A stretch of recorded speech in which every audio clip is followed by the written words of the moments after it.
Жена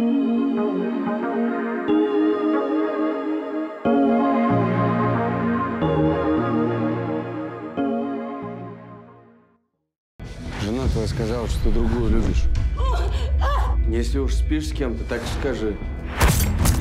А правда, что когда убийца умирает, вокруг его постели собираются привидения всех, кого он убил? Сказки это все. La fièvre de Petrov de Kirill Serebrennikov, film très remarqué à Cannes et également à l'Étrange Festival où on a eu l'occasion de le voir en avant-première.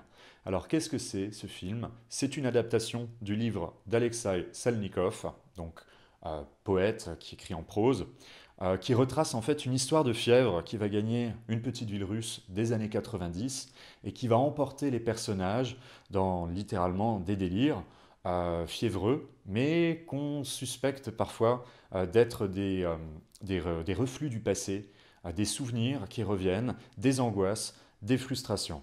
Alors là où le film tire vraiment son épingle du jeu, c'est par sa mise en scène remarquable.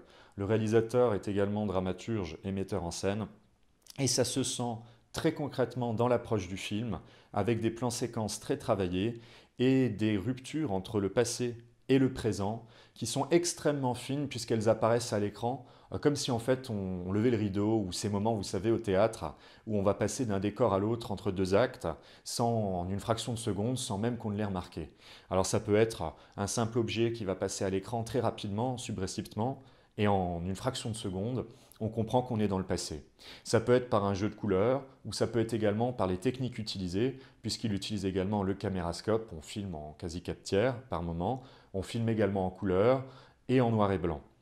Donc ces jonctions entre les différentes techniques utilisées sont vraiment originales, et si le film est peut-être un petit peu long, puisqu'à un moment on comprend assez vite ce qui se passe à l'écran, c'est vraiment magnifique visuellement. Il y a des scènes qui sont vraiment très belles. Par exemple, il y a une scène assez érotique où il y a une bibliothécaire qui se rappelle son passé, tous les moments où en fait elle avait des ébats avec son compagnon, et ça se matérialise à l'écran. Alors on ne sait pas exactement si c'est fantasmé, si c'est du reflux, si c'est des frustrations actuelles de ne plus forcément en avoir, et c'est comme une danse en fait qui apparaît, et on voit les personnages se rouler par terre, faire l'amour dans plein de situations qui sont absolument très belles. On dirait une chorégraphie en un seul plan, et c'est vraiment très très efficace. Voilà, j'en dis pas plus, parce qu'il faut laisser un petit peu la magie opérer dans ce film. Le bus, dès le départ, dans lequel en fait est notre personnage principal, vous allez le voir tout au long du film, et ça va être un peu le fil conducteur métaphorique de ses souvenirs, de cette fièvre, de ses angoisses, d'une époque en fait qui s'estompe entre guillemets. Donc voilà, regardez bien ce film, je pense qu'on peut le lire de plusieurs manières. En tout cas, c'est vraiment un petit voyage en fait un peu nostalgique qui, je trouve en tout cas, a très bien fonctionné avec moi.